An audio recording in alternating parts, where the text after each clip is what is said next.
नमस्कार, बहुत बहुत स्वागत है आप सभी का। शाम के 7 बजने को है और ये वक्त है आपके सबसे पसंदीदा शो म्हारो राजस्थान का। आप सबके साथ मैं हूं प्रियंका राय। और चलिए बुलेटिन में सबसे पहले एक नजर डाल लेते हैं कि 7 बजे की कौन कौन सी 7 बड़ी और अहम खबरें हैं। खबर नंबर 1 दिखाएंगे सरदार शहर का सरदार कौन। खबर नंबर 2 होगी क्या यात्रा का रूट बदलेगा। खबर नंबर 3 दिखाएंगे किसने रची नापाक साजिश। खबर नंबर 4 होगी बॉर्डर पर तेल का खेल की। खबर नंबर 5 दिखाएंगे तस्करी का जनरेटर की। खबर नंबर 6 होगी हम नहीं सुधरेंगे, कौन नहीं सुधर रहा ये भी आपको बताएंगे। और इसके साथ ही नजर रहेगी खबर नई नाथ धाम में लव कुश पर।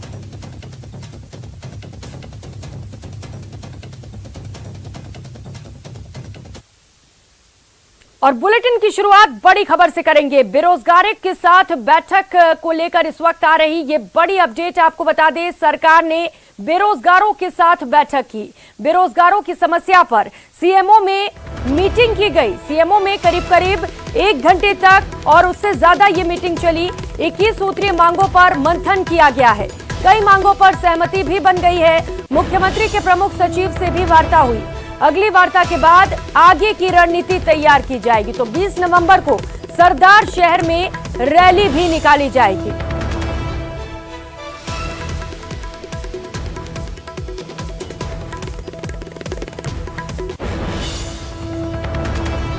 और दूसरी पारी का पेपर रद्द मामले को लेकर इस वक्त आ रही अपडेट आपको बता रहे हैं। वन रक्षक भर्ती परीक्षा को लेकर दूसरी पारी का पेपर रद्द किया गया है। अब 11 दिसंबर को पेपर का आयोजन किया जाएगा।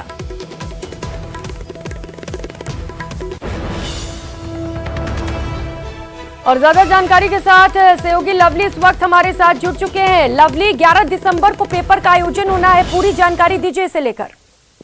देखिए, हाल ही में जो 12 नवंबर को जो दूसरी पारी का पेपर आयोजित किया गया था राजस्थान कर्मचारी चयन बोर्ड की ओर से वन रक्षक सीधी भर्ती परीक्षा का, जो कि लीक हो गया था, जिसमें 1 दर्जन लोग गिरफ्तार हुए हैं, जिनमें एक सरकारी कर्मचारी भी है।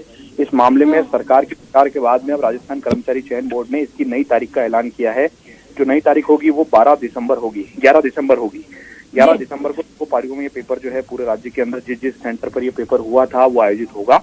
सुबह 10 बजे से लेकर के 12 बजे तक और दोपहर 3 बजे से लेकर के शाम को 5 बजे तक ये पेपर जो है वो आयोजित किया जाएगा। पेपर के अंदर जो है इस बार गोपनीयता और तमाम चीजों को जो है व्यापक रूप से नजर रखी जाएगी।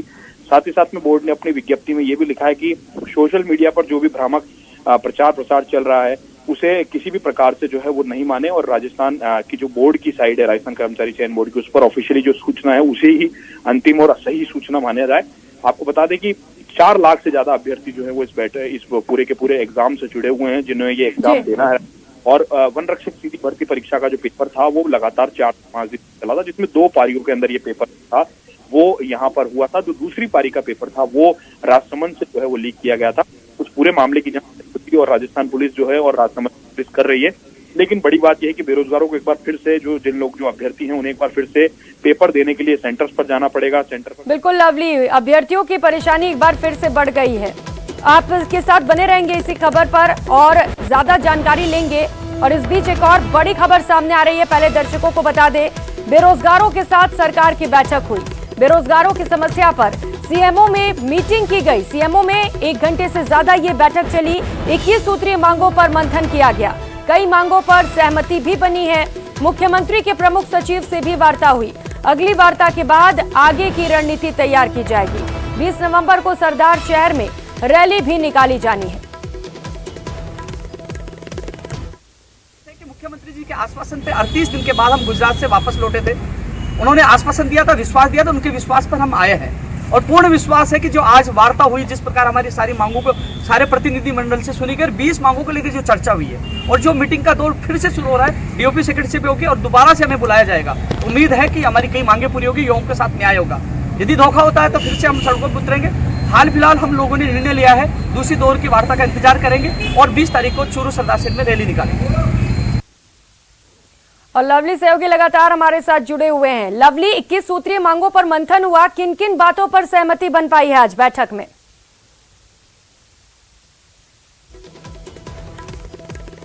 चलिए, फिलहाल सहयोगी से संपर्क नहीं हो पा रहा है, तो आज बेरोजगारों को लेकर एक बड़ी बैठक की गई सीएमओ में। मुख्यमंत्री अशोक गहलोत ने इसकी अध्यक्षता की और रुक कर लेते हैं एक और बड़ी खबर का। धारीवाल को क्लीन चिट मिला है। एकल पट्टा केस में मंत्री शांति धारीवाल को क्लीन चिट मिल चुका है। एकल पट्टा केस में इस वक्त ये बड़ी खबर आपको बता रहे हैं।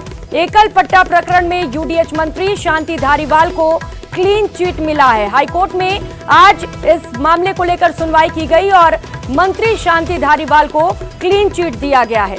एकल पट्टा प्रकरण में शांति धारीवाल की भूमिका सामने नहीं आई, जिसके बाद हाईकोर्ट ने सुनवाई के बाद ये फैसला लिया और मंत्री को क्लीन चिट दिया गया। इसके बाद मंत्री शांति धारीवाल का बयान भी सामने आया है। उन्होंने कहा है, मुझे बेवजह फंसाया गया था। तो एकल पट्टा केस को लेकर आ रही इस वक्त की बड़ी खबर आपको बता रहे हैं। मंत्री शांति धारीवाल को हाईकोर्ट की ओर से क्लीन चिट मिला है।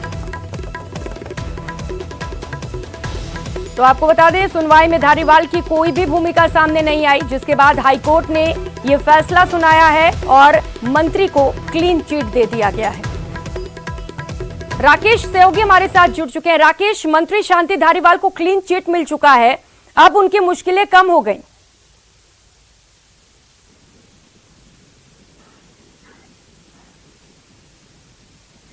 मेरी आवाज मिल पा रही है आपको राकेश?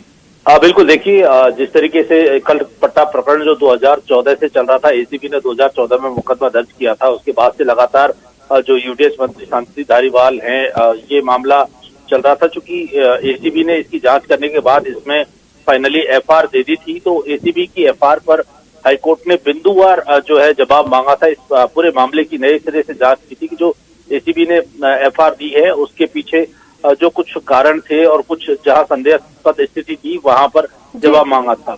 तो चूंकि जब एसीबी से जब हाईकोर्ट के निर्देश पर ये जांच हुई थी, जिसमें ये तथ्य सामने आए थे कि जो मंत्री शांति धारीवाल जब एकल पट्टा प्रकरण हुआ था उस समय मंत्री शांति धारीवाल ने पहले 2 बार फाइलें लौटा दी थी और फिर उसने ऑब्जेक्शन कर दिया था, लेकिन निचले स्तर पर इस फाइल को पास किया गया था। मंत्री की अप्रूवल जब दोबारा आई तो मंत्री ने इस पर ऑब्जेक्शन भी जो है किया था। तो ऐसे तथ्य इस रिपोर्ट में आए हैं। ये रिपोर्ट जब अदालत में पहुंची थी, क्योंकि अदालत के आदेश पर ही ये जांच हुई थी, तो उसमें शांति धारीवाल का नाम कहीं सामने नहीं आया। तो शांति धारीवाल ने भी इस पूरे प्रकरण में अपने आप को निर्दोष बताते हुए हाईकोर्ट से अपील की थी कि इस मामले को खारिज किया जाए। और आज जब सुनवाई हुई तो इसमें शांति धारीवाल की भूमिका नहीं पाई गई है, इसलिए हाईकोर्ट ने शांति धारीवाल को क्लीन चिट दे दी है। बिल्कुल राकेश, और जब हाईकोर्ट ने क्लीन चिट दे दी उसके बाद उनका बयान भी सामने आया। उन्होंने कहा है कि बेवजह फंसाने की कोशिश की जा रही थी। बहुत शुक्रिया आपका राकेश इन तमाम जानकारियों के लिए। और अब बात सरदार शहर उपचुनाव की। बीजेपी ने सरदार शहर विधानसभा सीट पर प्रत्याशी का ऐलान कर दिया है। बीजेपी ने सीट पर अशोक कुमार पिंचा को प्रत्याशी बनाया है। कल अशोक पिंचा नामांकन दाखिल करेंगे। इस दौरान प्रदेश बीजेपी के सीनियर नेता रैली निकालकर सरदार शहर में पिंचा को नामांकन दाखिल करवाएंगे। आपको बता दें, अशोक कुमार पिंचा 2008 से लेकर 2013 तक बीजेपी के विधायक रहे हैं और वो जैन समाज से ताल्लुक रखते हैं। 62 साल के पिंचा जनसंघ के जमाने से पार्टी और विचारधारा से जुड़े हैं। दरअसल सरदार शहर उपचुनाव के लिए 5 दिसंबर को मतदान होगा और वहीं 8 दिसंबर को मतगणना के बाद चुनाव परिणाम घोषित किए जाएंगे। कांग्रेस विधायक पंडित भंवर लाल शर्मा के निधन के बाद उपचुनाव कराए जा रहे हैं।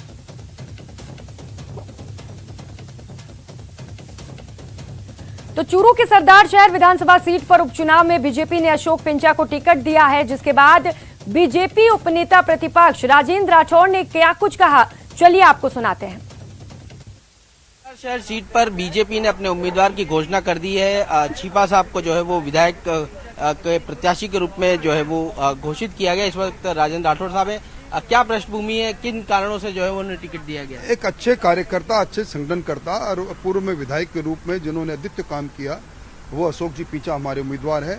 आम कार्यकर्ताओं से उनका लंबा जुड़ाव रहा है। उनकी धर्मपति नगर परिषद सरदार शहर की अध्यक्षा रही है। उनके कालखंड में बहुत अच्छे काम हुए हैं और सारे कार्यकर्ताओं की पसंद है। आम कार्यकर्ता अपने दम खम पर अशोक पिंचा को चुनाव लड़ाएंगे। तो वो आर्थिक रूप से इस बार चुनाव लड़ना नहीं चाहते थे, पर कार्यकर्ताओं ने कहा हम नोट भी देंगे, वोट भी देंगे और इसी तर्ज पर हम चुनाव लड़ेंगे। वहाँ पर विरोध भी हो रहा है, क्योंकि अभी बताया कि जाट समाज जो है वो विरोध कर रहा है। कोई भारतीय जनता पार्टी के साथ जुड़े हुए लोग भारतीय जनता पार्टी के साथ रहेंगे। ये कतिपय कांग्रेस की चाल है, कुछ लोगों को बुलाकर वो विरोध जो इकट्ठे होते हैं उनको कह रहे हैं कि बीजेपी के विरोध है। ये दूसरे लोग जो कांग्रेस छोड़ के जो अलग जा रहे हैं उन्होंने अपना गुट बना के अलग से कोई विरोध किया होगा। सर एक लास्ट सवाल की, जिस प्रकार से उपचुनाव में बीजेपी की हमेशा जो लास्ट उपचुनाव उसमें स्थिति सही नहीं हुई, सिर्फ राजसमंद को छोड़कर, क्या लगता है इस बार चूंकि चुनाव जब हो रहा है, जब सरकार का कालखंड लगभग व्यतीत हो चुका है, सरकार के पास काम करने के अंतिम 10 महीने 8 महीने हैं, इसलिए इस बार ये चुनाव दूसरे चुनाव से अलग होगा। सरकार की विफलताओं को लेकर जनता के बीच में आएंगे और जीतेंगे। बहुत बहुत धन्यवाद। तो ये राठौर साहब है जिन्होंने अपनी बात जो है वो कही है। कैमरा पर्सन दिलीप चेची के साथ सौरभ गृहस्थी, न्यूज 18 राजस्थान, जयपुर। तो वहीं बीजेपी प्रदेश अध्यक्ष सतीश पूनिया ने न्यूज 18 राजस्थान से खास बातचीत में सरदार शहर उपचुनाव को लेकर कहा कि सहानुभूति हमेशा काम नहीं करती। कांग्रेस के खिलाफ आज जन आक्रोश है। सरदार शहर सीट से बीजेपी ने अशोक पींचा को उम्मीदवार बनाया। इस वक्त बीजेपी के प्रदेश अध्यक्ष सतीश पूनिया जी हमारे साथ मौजूद है। सर, क्या देखा आप लोगों ने पींचा साहब को उम्मीदवार बनाया जाए? देखिए, वो उस क्षेत्र में बहुत लंबे अरसे से स्थापित हैं और जितने भी चुनाव हुए, बेशक पार्टी जीती भी है और हारी भी है, लेकिन कुल मिलाकर लगातार उस क्षेत्र में और बिना किसी भेदभाव के निरपेक्ष रूप से सभी सामाजिक वर्गों को साथ लेके काम करने वाले कार्यकर्ता हैं। और इसलिए पार्टी ने और केंद्रीय नेतृत्व ने, पार्टी की कोर समिति ने यही उचित समझा और उसी नाते इस उम्मीद के साथ में कि पूरा पार्टी का कैडर लगेगा। सरकार के खिलाफ जितने मुद्दे हैं, किसानों से लेकर नौजवानों तक, तो मुझे पूरी उम्मीद है कि सब लोग कल नामांकन और उसके बाद पूरी ताकत से लगेंगे और हम इस सीट पर निश्चित रूप से जीत दर्ज करवाएंगे। ये सामने है बात कि पीटर साहब खुद चुनाव नहीं लड़ना चाहते थे, तो क्या दूसरे दावेदार में नाराजगी नहीं मिलेगी? देखिए, दावेदार तो होते हैं, पार्टी अब इतनी बड़ी हो गई, क्योंकि आप ये मानिए कि फिर 8 महीने बाद चुनाव है, फिर भी लगभग 15 उम्मीदवारों की फहरिस्त है। तो ये पार्टी के आधार को ही विकसित करते हुए बताती है। इस लिहाज से पार्टी को उचित लगा कि एक बार फिर से अशोक पींचा जी को अवसर दिया जाए, तो पार्टी ने सोच समझ के निर्णय लिया। लेकिन सर, लास्ट जो चुनाव देखें, उपचुनाव, सिर्फ राजसमंद सीट जो है वो बीजेपी के पास आई है। क्या लगता है इस उपचुनाव ये 4 साल का प्रतिबिंब होंगे या फिर जो उपचुनाव में पिछले दिनों जिस प्रकार जो होता रहा वही इस बार भी होगा?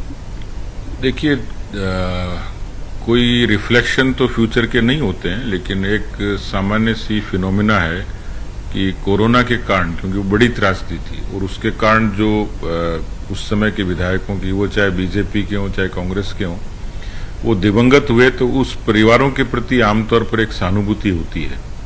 और इसलिए उस समय वो सारे कारक थे कि जहां बीजेपी के राजसमंद में बीजेपी की उम्मीदवार दिवंगत हुई तो वहां बीजेपी को सहानुभूति मिली। जहां उस सहानुभूति को हम लोग एनकैश नहीं करा सके, उस परिवार में यदि हमने उम्मीदवार नहीं बनाया तो उसका हमें लाभ नहीं मिला। कांग्रेस ने क्योंकि उन्हीं परिवारों से प्रत्याशी बनाए, तो कांग्रेस को एक ये कंफर्ट रहती थी और कांग्रेस को एक इक्वेशन रहती थी कि जमी जमाई उस व्यवस्था को उनको लाभ होता था। पूनिया साहब जिन्होंने साफ तौर पर कहा कि इस बार सहानुभूति नहीं बल्कि 4 सालों में सरकार का जिस प्रकार का कार्यकाल रहा है उसके जरिए जो है वो मतदान होगा। कैमरा पर्सन दिलीप चेची के साथ सौरभ गृहस्थी, न्यूज 18 राजस्थान, जयपुर।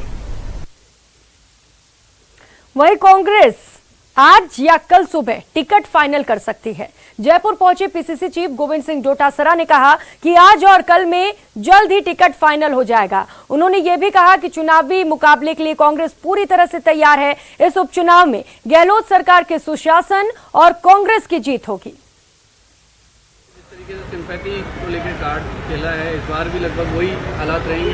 कांग्रेस का काम बोलता है, कांग्रेस का संगठन बोलता है, कांग्रेस का संगठन कार्यकर्ता सब काम करते हैं दिन रात जुट करके, और जो सरकार की योजनाएं होती हैं वो तो सामने रखी जाती है। तो ऐसे में कांग्रेस पार्टी ही सरदार शहर में उपचुनाव जीतेगी। और अब बात भारत जोड़ो यात्रा की। करीब 20 दिन बाद राहुल गांधी की भारत जोड़ो यात्रा राजस्थान में प्रवेश करने वाली है, लेकिन अभी तक राजस्थान में यात्रा का रूट फाइनल नहीं हो पाया है। वहीं तय रूट जहां से यात्रा निकलना प्रस्तावित है वो गुर्जर बाहुल्य क्षेत्र है। ऐसे में अब यात्रा के रूट में बदलाव की बात भी सामने आ रही है। वजह बताई जा रही है वाइल्ड लाइफ एक्ट 1972। ये रिपोर्ट देखिए।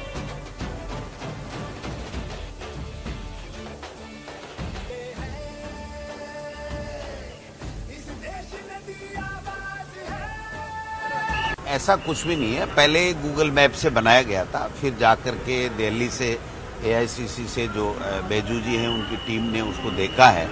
तो जो अभी 3-4 रोज पहले जो देख करके आए थे रामलाल जी और धर्मेंद्र जी और प्रमोद जैन भाया जी, तो मोस्टली तो वही है। फिर भी अंतिम फैसला AICC जो भारत जोड़ो यात्रा जो देख रहे हैं, दिग्विजय सिंह जी, KC वेणुगोपाल जी वगैरह जो भी हैं, वो इसको फाइनल करते हैं।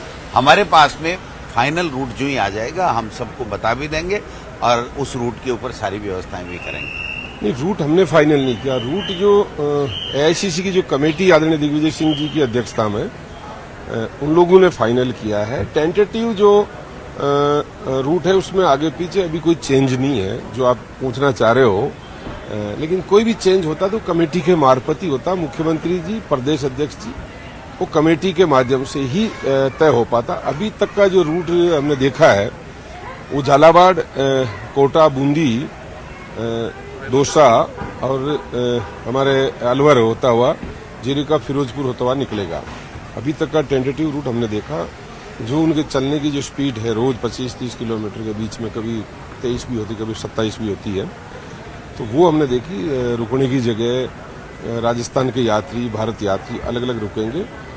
उन सब चीजों की तैयारी हमने देखी है। कोई दिन फाइनल हुआ? कितने दिन रहेगी? 18, 21, 15? जो उनकी यात्रा का जो चलने की जो स्पीड है वो लगभग 20-21 दिन पर बैठ रही है। फिर फॉरेस्ट लैंड जो आती है, वाइल्ड लाइफ, क्योंकि 1972 का जो वाइल्ड लाइफ एक्ट है वो गांधी परिवार ने ही बनाया, इतना शानदार। और खबरों में आगे बढ़ेंगे। कांग्रेस ने गुजरात के लिए स्टार प्रचारकों की लिस्ट जारी की है। इस लिस्ट में प्रदेश के 3 नेताओं CM अशोक गहलोत, सचिन पायलट और रघु शर्मा के नाम शामिल हैं। पहले फेज के लिए लिस्ट में 40 नेताओं के नाम शामिल किए गए हैं, जिसमें सोनिया गांधी, राहुल गांधी और प्रियंका गांधी के नाम शामिल किए गए हैं। तो गुजरात के लिए स्टार प्रचारकों की लिस्ट कांग्रेस की ओर से जारी कर दी गई है। उदयपुर पुलिस ने उदयपुर अहमदाबाद रेलवे ब्रिज विस्फोट मामले की जांच और तेज कर दी है।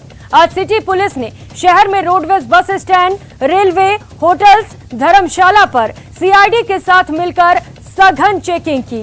इस दौरान पुलिस की टीम के साथ डॉग स्क्वाड भी मौजूद रही। वहीं इससे पहले सोमवार रात को शहर भर में DST टीम और थाना पुलिस ने नशेड़ियों की भी धरपकड़ की थी। इसके अलावा उदयपुर में होने वाली G20 शिखर सम्मेलन को लेकर भी पुलिस काफी मुस्तैद है।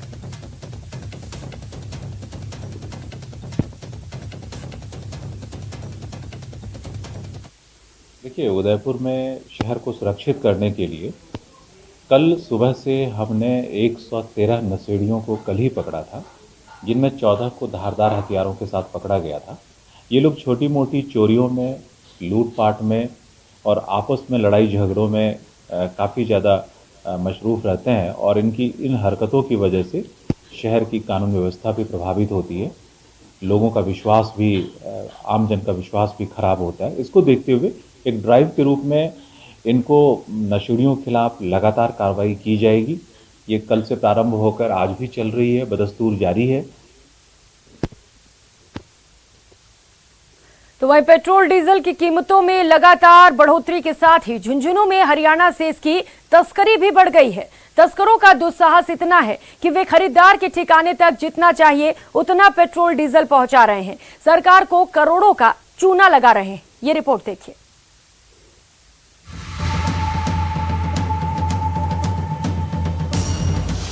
सस्ते पेट्रोल के लिए बॉर्डर पहुंच रहे लोग, ग्राहकों की लग रही लंबी लंबी कतारें,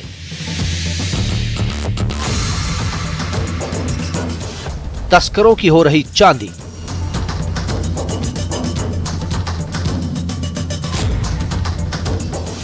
सरकार को लग रहा करोड़ों का चूना।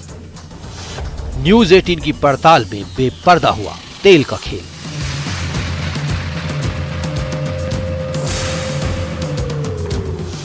चौंकाने वाले खुलासे से जिम्मेदारों पर उठे सवाल।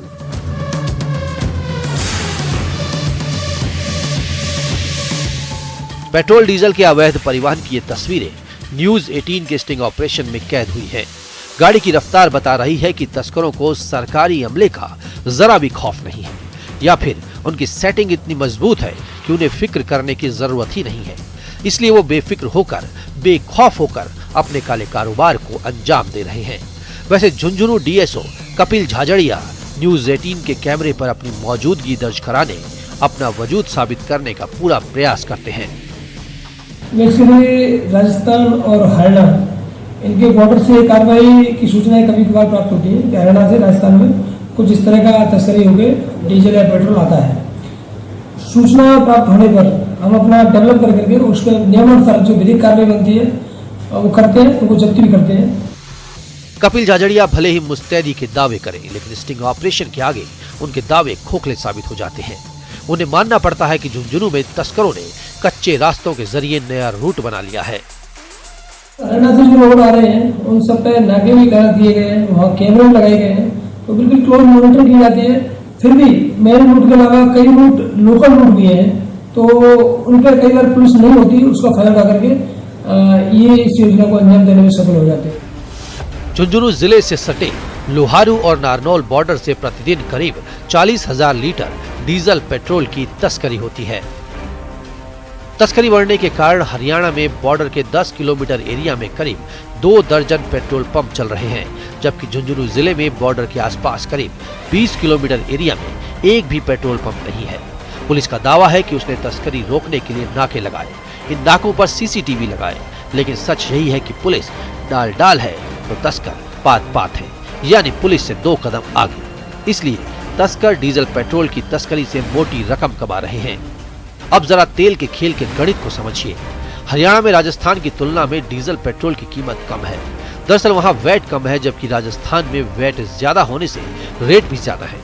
दोनों राज्यों में डीजल करीब 5 रुपए लीटर तो पेट्रोल में करीब 13 रुपए का अंतर है। इसलिए तस्कर वहाँ से सस्ता तेल लाकर यहाँ के भावों से कम में बेचकर भरपूर मुनाफा कमा रहे हैं। अवैध डीजल और पेट्रोल संबंधी शिकायतें हमें प्राप्त होती हैं, समय समय पे संपर्क पे भी आती हैं, लिखित में भी मिलती हैं, लोकल लेवल से भी मिलती हैं, पुलिस के थ्रू भी हमारे पास आती हैं। तो जब भी जैसी शिकायतें हमें मिलती हैं तो हम उस पे कार्रवाई करते हैं। हरियाणा में वैट कम है, इसलिए तस्कर हरियाणा से कम कीमत पर डीजल पेट्रोल लाकर प्रदेश के वाहन चालकों को सस्ती कीमत पर बेचते हैं, मोटी कमाई करते हैं। लेकिन सोचने वाली बात यह है कि जिस रूट से तस्कर अपना धंधा चलाते हैं उसके जिम्मेदार अनजान कैसे रह सकते हैं। आम धारणा है कि तेल के इस खेल को तस्कर सिर्फ अपने दम पर अंजाम नहीं दे सकते, इसके पीछे कई रसूखदार भी शामिल है। इसलिए पुलिस उन पर हाथ डालने से कतराती है और कार्रवाई के नाम पर छोटे मोटे प्यादों को दबोचकर अपना वजूद साबित कर देती है। न्यूज 18 राजस्थान के लिए झुंझुनू से कृष्ण कुमार की रिपोर्ट। और फिलहाल यह वक्त हो चला एक छोटे से ब्रेक का। ब्रेक के उस पार भी खबरों का सिलसिला जारी है। आप बने रहिए हमारे साथ, देखते रहिए महारो राजस्थान।